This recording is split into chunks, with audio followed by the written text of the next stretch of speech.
Зошто не за влез во НАТО? Првин, затоа што не сакаат. Второ, економскиот проблем. Македонија е премала да трпи оптоварување, што се наметнуваат со акции за наше приближување во НАТО. И трето, ако НАТО нам ни е потребен како гарант за безбедноста, не дај Боже НАТО пак да ни гарантира, бидејќи парите и љубовта го свртат светот, но НАТО бомбардира.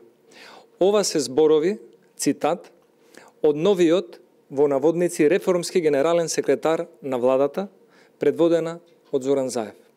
Ова се ставовите на Драги Рашковски, напишани во книга објавена од Правниот факултет, во врска со НАТО алијансата, чии што членови оваа влада тврди дека Македонија сака да стане.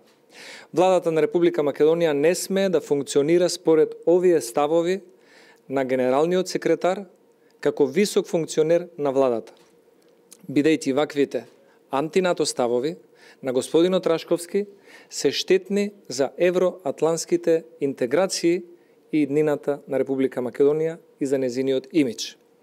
Генералниот секретар Драги Рашковски во владата ќе работи со министерот Садула Дурако, министерката Радмила Шеќеринска и министерот Хазби Лика.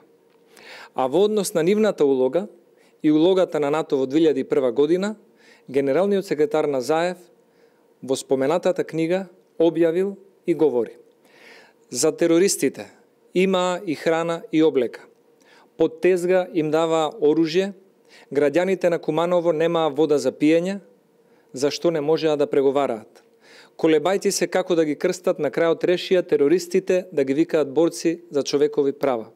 Затворен цитат од новиот реформски секретар на владата на господинот Заев.